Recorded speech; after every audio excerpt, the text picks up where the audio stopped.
Seoul, North Korea on Friday launched its second intercontinental ballistic missile this month and one of its most powerful yet, South Korean and Japanese officials said, pressing ahead with its recent barrage of weapons tests in defiance of admonitions from the United States and its allies. The missile landed in waters west of Hokkaido, Japan's northernmost island.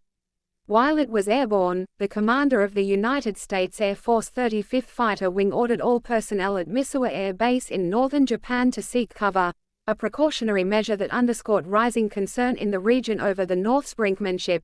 The missile covered a distance of 620 miles and reached an altitude of more than 3,700 miles, according to South Korean and Japanese officials. An ICBM that North Korea fired on March 24, apparently its most powerful to date, flew only slightly farther and higher before falling into waters west of Japan, according to the South Korean military's analysis. The missile launched on Friday appeared to be a HWASONG-17, the North's newest and most powerful ICBM, South Korean defense officials said. Although North Korea unveiled the HWASONG-17 in 2020, it has since had trouble launching it. The test on Friday, however, showed progress. The missile was fired at a deliberately steep angle.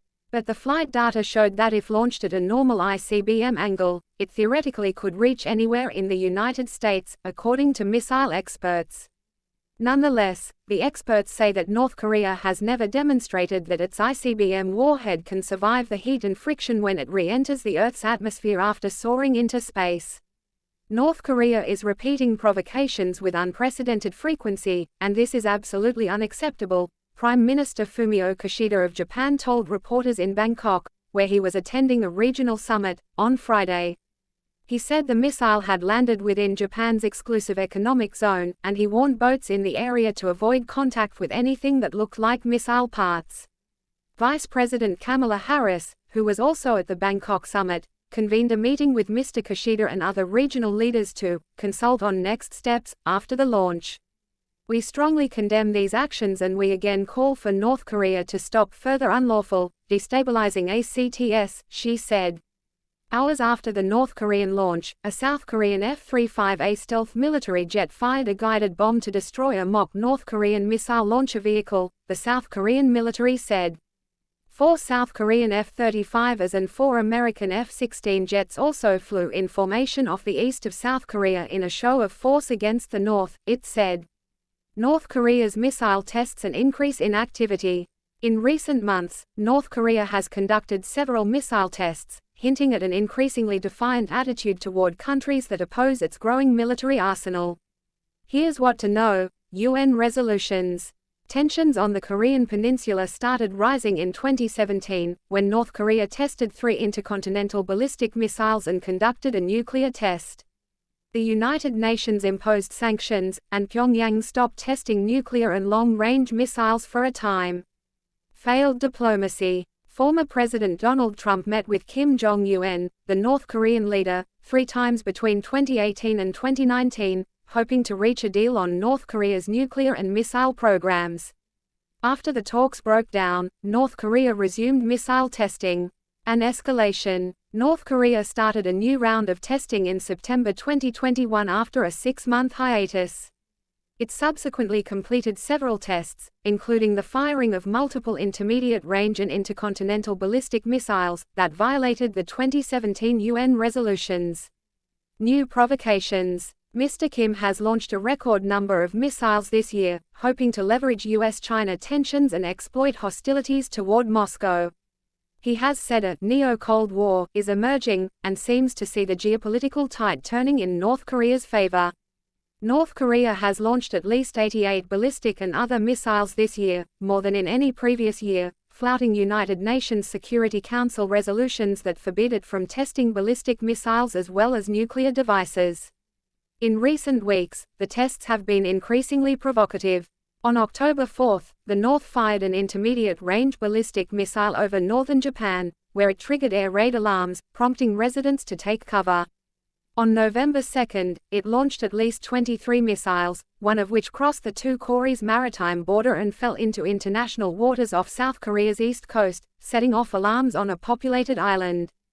The next day, the North tested an ICBM, one of 6 ballistic missiles that it fired to the east from 3 locations. The ICBM launch, which set off more alarms in Japan, covered 472 miles while reaching an altitude of 1,193 miles. Firing long-range missiles at a steep angle is seen as a way of demonstrating that the North could hit far-away targets if it chose to do so.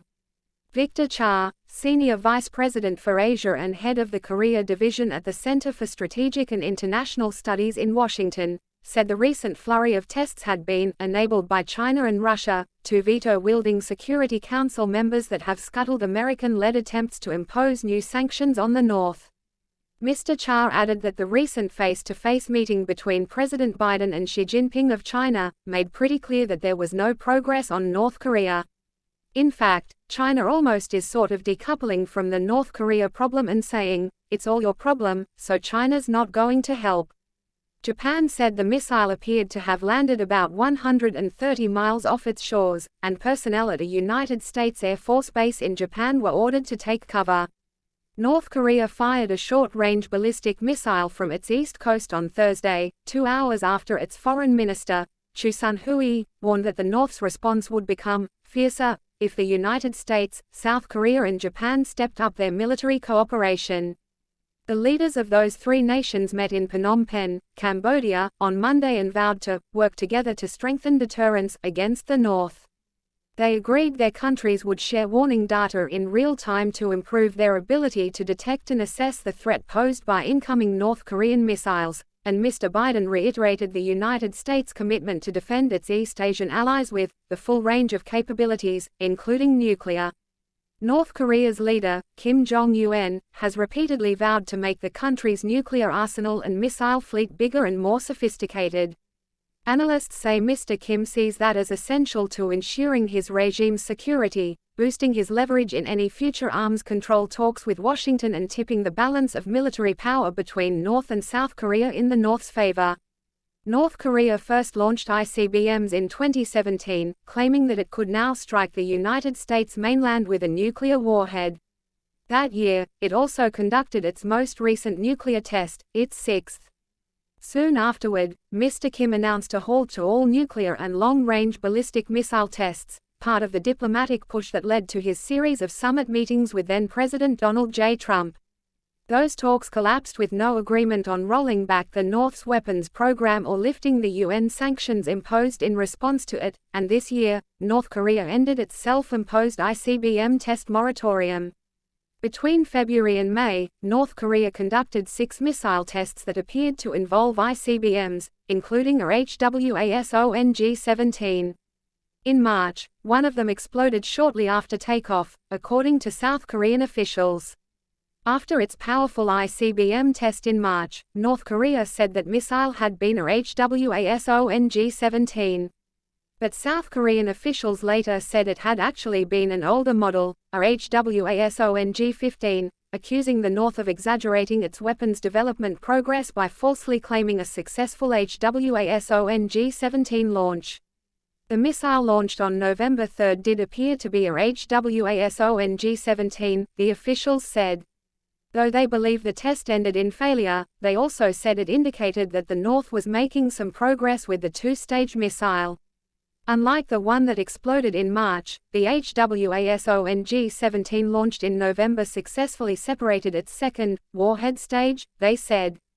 In the current geopolitical context, with Russia's war in Ukraine raging and US-China relations at a low, North Korea most likely sees opportunities to develop its weapons and provoke its enemies with virtual impunity, analysts say. The United States and its allies have warned for months that the emboldened North could resume nuclear tests at any time. While China and Russia are shielding North Korea from UN sanctions, Pyongyang is taking the opportunity to technologically develop a long-range missile that has failed in previous tests, said Leif Erik Easley, a professor of international studies at Ifa Women's University in Seoul. Regardless of actions taken by the US and its allies, the Kim regime appears to be deliberately ratcheting up its provocations toward a major nuclear test. Mr. Cha said it was difficult to see a viable solution at the moment, given that North Korea had not responded to diplomatic outreach from the Biden administration. The only thing that gets us out of this spiral is diplomacy, and North Korea is not really interested in it right now, he said. Chu Sang-hun reported from Seoul, and Motoko Rich from Tokyo. Hikari Haida contributed reporting from Tokyo and Sui Lee Wee from Bangkok.